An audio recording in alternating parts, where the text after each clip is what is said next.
Hello and welcome to my channel. I'm Tiffany, a retired librarian turned homeschool mom. And in this video we're going to talk about a 1993 film that did very, very well in theaters and sparked a love of a large black and white, extremely efficient killing machine, commonly referred to as the killer whale or the orca. So we're going to look at Free Willy, and I will touch on the second one, which is not too bad, and this is a mess. That's film 3. It makes no sense. So, the first film I saw probably in the 90s, because it came out in 93, and it made me fall in love with killer whales, and also known as orcas. They are actually a very, very large dolphin. They are not a whale, they are a dolphin. So, and they are the top predator in the ocean. All of them. Yeah, these things will kill great white sharks. They filmed it in various places.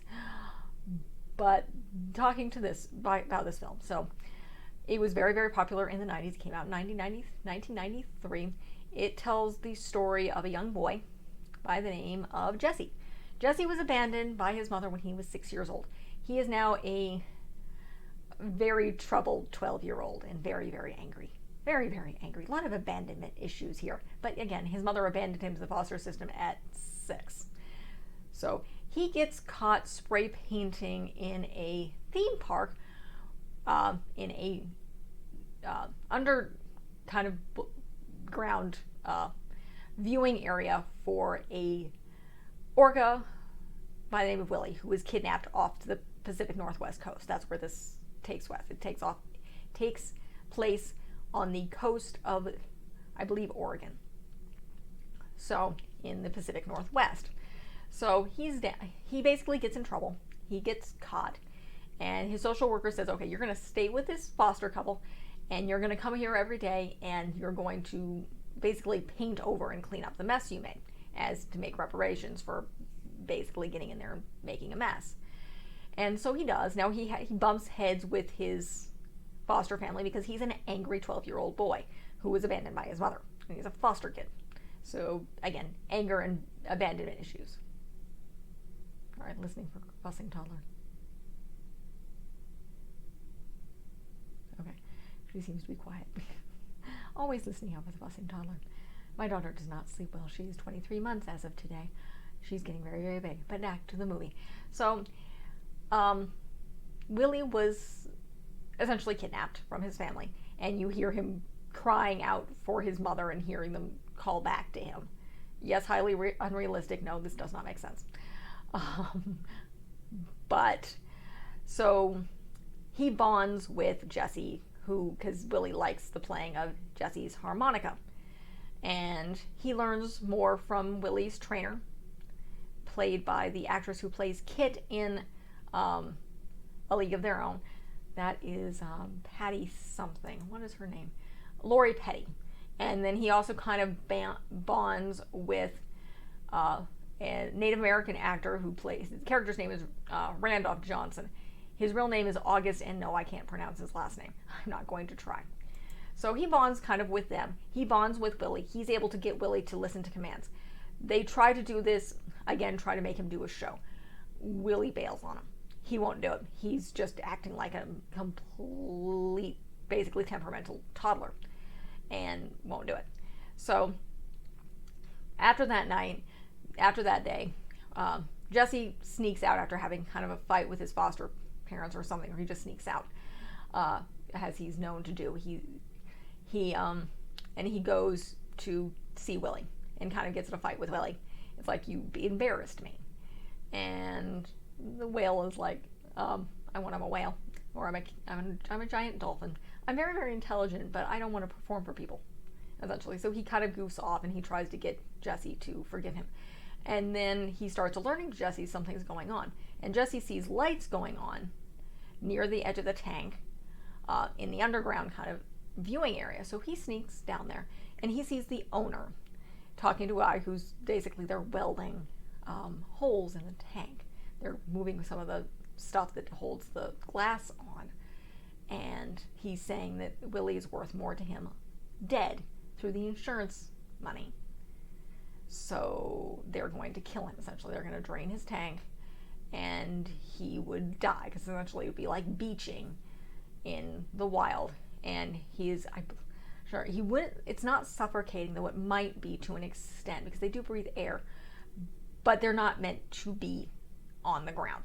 They're meant to be suspended in water. So I'm guessing their lungs collapse to an extent, because they can't really get breath in, because they're basically being forced on the ground where they're not supposed to be. So he calls, he gets a hold of, I think, Rudolph, I believe is the name. He lives nearby, so he goes knocking on the door, and he tells him what's going on. Rudolph comes, he looks at him, the water's flowing out like crazy, and he's like, oh crap, we need to get this whale out of there. And they contact his trainer, and she sees what's going on, and they realize that, I don't think Jesse actually, he doesn't realize necessarily that basically he sees people draining the tank. And it's the trainer who realizes that they realize that Willy's worth more to him through the insurance, because he's not performing. He's not bringing money in. So he's worth more dead than alive through insurance money. So they get Willy into the sling, into the back of the truck, and they're going to take him. Jesse's been listening to him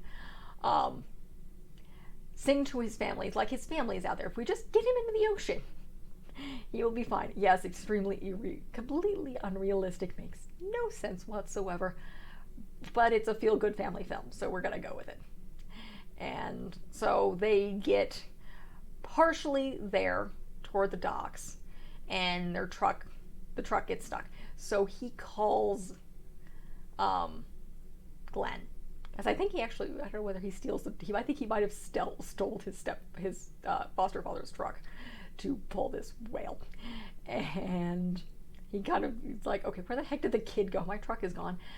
And then he calls him, and it's like, we're trying to rescue the whale. It's like, okay. And again, he's a giant dolphin, but again, they're referring to him as a whale. He's a killer whale. So his foster father's like, fine. It's like, okay, we're going to rescue this whale. So he gets the truck because it's gotten stuck, I think, in the mud or something. And they get the whale to the ocean. They get him in the water now. The owner is now figured out. He's pissed off because he doesn't get insurance from runaway whale. They have to have a body. They have to have a dead whale. And so they're trying to stop him. They get Willy, and they're trying to recapture him. And eventually you have this famous and completely improbable physics scene where Willy jumps over a pier. No, it makes no sense. No physics. Yeah, the physics don't make sense. But he does it. He jumps way up over a pier from a relatively shallow, it can't be that deep, at least ocean-wise, because again, it's where you're parking boats, so it's not that deep, at least not deep enough to do something like that. You really, in order to get that type of air, they have to be pretty darn deep down and coming up really fast. So, and it's not, I don't think orcas actually jump out of the water remotely quite like that, at least not naturally. But again, physics. But he jumps over the pier, over the kid, into the sea, and joins his family. And the kid bonds with his foster parents, and I think they choose to adopt him. So that's the basic of Free Willy. No, it makes no sense. And particularly the ending, you're not going to release a captured whale that was captured as a young whale into the ocean. He's going to automatically be able to go back and bond with his family. That does not happen. Or bond with another pod of whales. How do they know this? Keiko, which is the name of the actual whale in this film, the female whale, was in bad condition when they found this whale in Mexico. And so there was a huge thing to basically purchase Keiko and get her out of it. And they did that, and she was actually not from the Pacific Northwest. She was from Norway. And they got her back to Norway. And they kind of set her free in a cove. And she did end up dying of pneumonia. She never bonded with anything. She had been with humans far too long. She died, I think, at 25, I think it was. I don't know if the information is here. Let's see if I can, there's a click on the actual whale here. It was a really, really big story where they were essentially freeing Keiko, the actual whale. Yeah, she was, let's see. They have various names for this whale. No, actually, it wasn't female. It was, in fact, a male whale who was captured near Iceland in 1979 and died in 2003. They basically tried to release her to the wild in Iceland in 2002, and he died in December 2003 in Norway of pneumonia. So they have a whole foundation. They tried to reintroduce him into the wild, which was very, very controversial, and basically his years of captivity made it basically impossible. And researchers in the scientific community study later said the attempt to return him to the wild was unsuccessful. But they were monitoring him, but he never could do it. Apparently there was a Norwegian pro-whaling politician made the international news for a statement that Keiko should instead be killed and the meat should be sent to Africa for foreign aid. Norway has issues and whale killings. But yeah. So he was released in this bay, and basically the foundation was dealing with his day-to-day care as with the assistance from the Ocean Futures Foundation. And he was first put in a pen, and then where he underwent training designed to prepare him for eventual release, including supervised swims in the open ocean. And they finally basically the Ocean Futures left the Keiko Project late 2001. Free Willy Foundation, the Humane Society of the United States, reestablished management of the project until Keiko's death in 2003. He was fully free by the summer of 2002, and then departed Icelandic waters in early August, following some killer whales, but not integrated into the pod. And he was tracked, but a month later he arrived in Norway Ford, apparently seeking contact with human beings and allowing children to ride his back. And his caretakers relocated him to Norway and tried to work with him a little bit more. And then he looked like, basically on the basis of girth moments and blood tests, he was assumed that Keiko had fed during his journey, so he was eating wild fish. But he approached other wild killer whales, but remained basically at a distance. And then eventually looks like, pointing with his head toward closest orca. So he died in the bay while swimming in the fords in December 12th, 2003, at about 27 years old. Pneumonia was determined to be his cause of death. So essentially it didn't work because he had failed to adapt to the wild. He had been away too long. And that was the real whale. So that proves that, him jumping over there and joining his family wasn't going to work. It wasn't actually going to happen. He'd been with humans too long. And so this whale, essentially the real whale, eventually died, and it was probably a bad idea. The better option would have been to keep him in what I think is what SeaWorld ended up being forced to do in a lot of places with captive sea mammals, are to relocate them to ocean-like conditions and stop, basically they're not being used to be showpieces anymore. I don't know if people can still see them, but they're not performing anymore at all. So I'm going to try to avoid getting into blackfish right now, or kind of the realities of this. I'm going to look at the next very, very strange thing called Free Willy 2, The Adventure Home. This one isn't actually all that bad. I enjoy this one. The third one's a disaster area. So this one focuses on, it brings back pretty much all the cast except for, I believe, Lori Petty. So the story of this is Charlie and his foster parents are about to go on a big camping trip up to see Rudolph, or Randolph, who's back. I don't know whether he's with his tribe by the ocean, and he's studying, he's now, I don't know whether he's become a marine biologist, but he's tracking and studying the orcas there. And however, prior to this camping trip, apparently Charlie's social worker comes and says, Charlie's, or is it Charlie? Why on earth am I missing? I think it's Charlie. I think that's his real name. That's the character's main name. I need to go back to this. I believe it's, go back to where I was looking at. Jesse, sorry. Mixed name. Different name here. So Jesse's mother has died, and she's abandoned his little brother, Elvis. So this is almost part of his story. Let me see if I can get to the Free Willy 2 page. Let's see. So they have to bring Elvis along. Now, Jesse's not happy about this. Elvis is, I think he's about 12 at this point. Here, let me click on this. This is Free Willy 2. So let's see, how old is Elvis? So Elvis was around, Jesse's now older. He's like 16.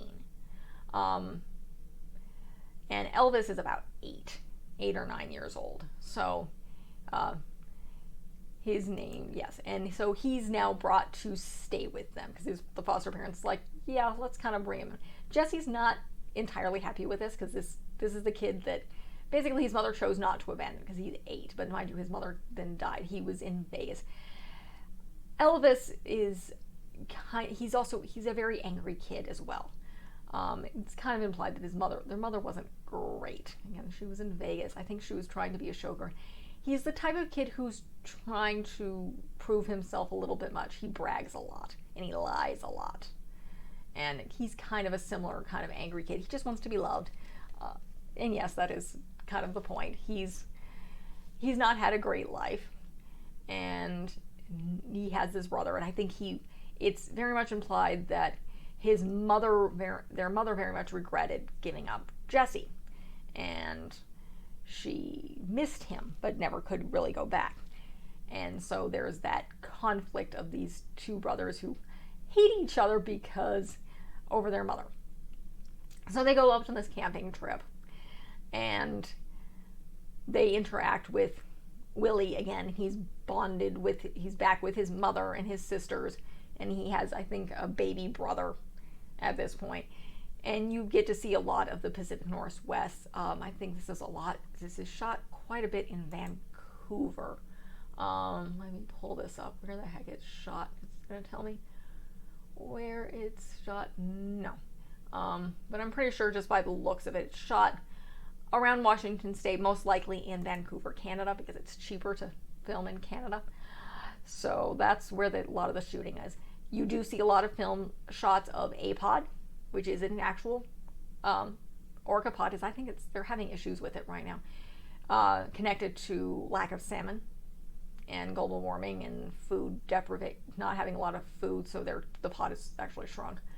But yeah, it wasn't at this time. So that's the actual orca pod that you see, and that's what they put Willy into. And he's with his family again. He's with his mother and his sisters and his baby brothers. And Jesse starts bonding much to his mentors, not particularly like the guy's goddaughter. Now I think he's about 16 at this point. He's definitely getting older. He's now 14. So it's just a couple years later. He's been adopted by his foster parents at this point. And Elvis has shown up. So he's bonded with them. He's now officially their kid. And so they're up here. And then an oil spill happens. That's the big travesty. And they have to rescue, I think,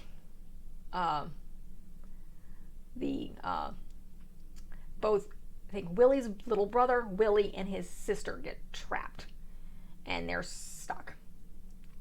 And then, of course, the oil spill guy comes and, I think his friend brings in a doctor, basically a marine biologist who specializes in veterinary medicine of orcas. And they help heal him and get Willy, because they need to get oil out of their lungs. And they get their oil out of their lungs. And Jesse has to help Willy because Willy doesn't like doctors, because of course he was captive. But then the guy who's trying to clean up the oil spill, it's like they're gonna say they're gonna try to relocate them. But Elvis, who's kind of run away, and this is his kind of saving grace. He's been very much of a brat, messing around with Jesse, who's kind of kissing a girl. Again, it's his mentor's goddaughter, but of course he's 14, so he's a young teenager, and she's his age. But Jesse has run off, and he overhears the big wig, the oil guys, like they're pretty much going to claim they're going to put him in a tank, and they're doing it for their own good, and then they can't release them. So essentially they're going to take Willy, and they basically, it's like the male's already trained. So they're going to take Willy, his sister, and the baby brother, and they're going to put them in captivity, and they're never going to let them out again. So Elvis shows up. He lets Jesse know, and they find out, it's like, no, they're not going to release him. It's like, no. So they go in, essentially sabotage them trying to get these whales out of the water, and they yell at them. And I think the kids and the whales somehow escape, and they're in a small boat with these whales, and you have this big dramatic scene where the oil catches fire, and they have to, and Jesse has stolen, I think, his foster father's, or his adopted father's speedboat. He has no idea what the heck he's doing, because he's a 14-year-old boy, not on the intelligence scale here, but him and the girl, and I think Noreen, I think is her name. Let's see if I can get it. Nadine. So she is. They're all together, and they have to basically. I think the boat is sinking, and they have to get on the whale's back and hold their breath. No, Nadine and Elvis are pulled out by the Coast Guard into a Coast Guard helicopter. But everything kind of goes south with Jesse, so he ends up on Willy's back, jumping into the water and going on Willy's back and holding his breath. Again, highly unrealistic for someone not trained for this, underneath oil that is on fire. So yeah, big traumatic scene. He's brought up, his adoptive father is there with a larger boat, and they get him out of the water. And Elvis and Nadine are fine. Jesse and his brother have bonded. The whales are safe. They're cleaning up their mess, and the big guy's getting in trouble. And that is kind of the end of the movie. They clean up the oil spill, and Willy gets away again, because they must free Willy yet again. And that's the kind of the basic stories. No, it's not realistic. Yes, oil spills do happen. I'm not sure how likely it is. They do make a mess, and they kill a lot of things. They probably kill some orcas there. That's a big whale watching area. My husband has family up in some of the islands off Washington State. So we'll eventually hopefully visit there, and I will do a video on it one day. I've been dying to go up to Victoria Island since I saw this movie many years ago, on my bucket list. But that's kind of the basic of this film. Yes, it's corny. No, it's not really that realistic, but it's a feel-good family film, and that's kind of the point. So that's how they kind of, and I believe most of this is done. The Willy, obviously, they're not using Keiko, because Keiko's off trying to be reintroduced to their actual land, which it's very possible from what I've heard that Keiko may have been actually part of transient killer whales and not part of large pods. So there's a lot of different issues. They've learned a lot about orcas in the past couple decades that has nothing to do with them being imprisoned in tiny little tanks and killing people. But we will get to that. So now let's move on to the mass mess that is Free Willy 3: The Rescue. Now let's jump into this film, and good God, it makes absolutely no sense whatsoever. Let's see. Jump back to Free Willy 1. Here we go. Is this Free Willy 3? No. Free Willy 3, The Rescue. Apparently there was a third weird thing. So this came out in 1997. So Jesse's now about 16. He works for an orca research ship, though I swear he seems a lot older, called the Noah. So alongside his friend Randolph.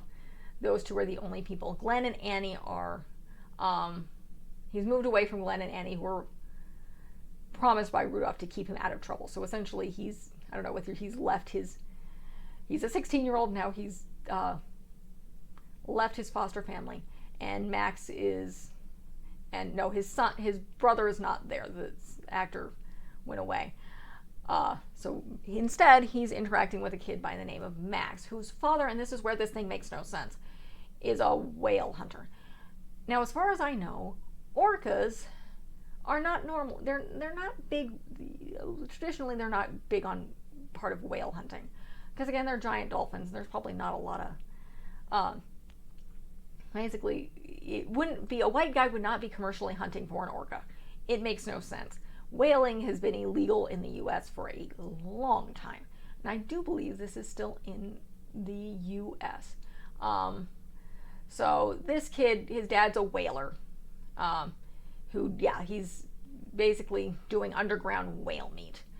So, and the father of Max is involved in this, and it's illegal. And he decides to, he sees the researchers, and they're using sound waves to attract these whales, to attract the orcas, and they decide to try to use it as well to help essentially kill these whales.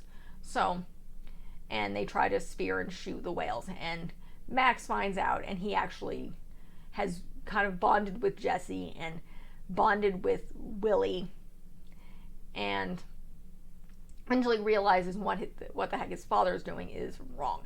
And this is a whole story of basically him bonding with his dad and his dad stopping being a whaler. It makes no sense. As far as I know, nobody is very extremely stupid enough to go underground whale hunting in the United States. It's particularly since these particular orcas are along the coast. The Coast Guard will be on you like white on rice really, really quickly, because they're watching these things like crazy. And if you're caught by scientists, they're going to call Fish and Wildlife, and you are in prison really quick. And there's probably really high penalties for this, so it's probably not worth it. So let's see. Yeah, it was mixed reviews. It doesn't. Rotten Tomatoes has this film as 44. It's not good. Apparently, Siskel and Ebert called Free Willy 3 the best movie in the series. Okay, I don't know why.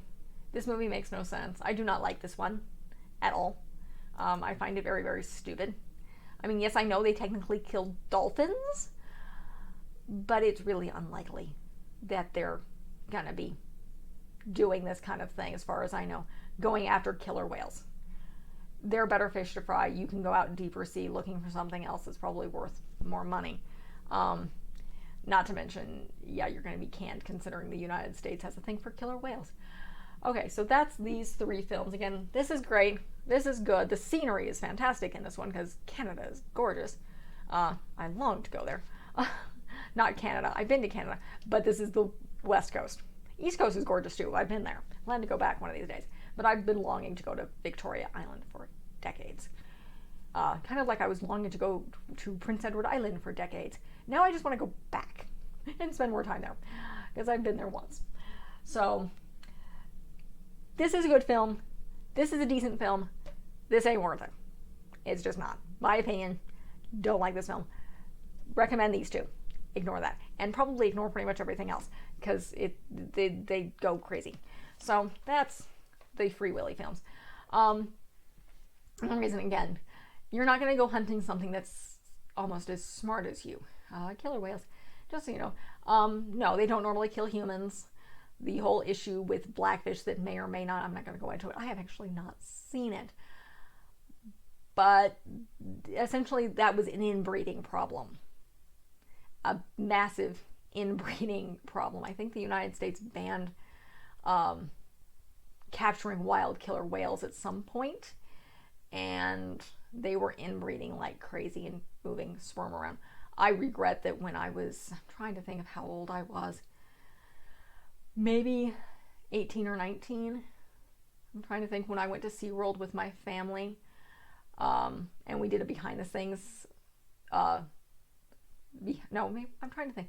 No, I was 17, because I think this was the same time we went to Southern California and went to the horrible thing that is called Disneyland. So, the horrible thing called Disneyland. And we went to SeaWorld, and we did a whole behind the scene thing. And when I look back on that, like, these animals that live in deep water, highly intelligent, some of them kill seals and intentionally beach themselves, travel for miles, or they're stuck in a fish tank and exposed to the sun all the time, and they can't get in deeper water, and they're separated from each other because they're inbred, and they'll kill each other, and they're not socialized, and it's a massive mess, and they're in these tiny little tanks. It would be as if basically they put them in prison. So, and then they inbreed them, and they're angry, and they're bored, and they're being tried to be told what to do by these stupid puny humans that may or may not be feeding on food that they would normally feed on, because they're figured out, it's like they don't always eat fish. There are a variety of different animals. These things are very, very smart. And no, they don't really attack humans in the wild because we're not interesting to them. We also probably don't taste good. They eat sharks. They'll turn killer whales great white sharks upside down to make them unconscious and drown them, to eat them. They beach themselves to kill baby seals and play with their corpses. Yeah, they're killer whales. And they kill all sorts of other whales. They drown animals. It's depressing. But they're highly intelligent, very beautiful creatures. But they're killer whales because they kill whales. And they are the top predator in the ocean. You don't mess with them usually. You've learned so much from them in the wild. You don't learn much from them in a tank because they're not in their natural habitat. You're just not. You can learn a lot from digesting their bodies, but again, you could probably find some of them on beaches somewhere. But you can't really learn a lot from these highly social animals in a fish tank.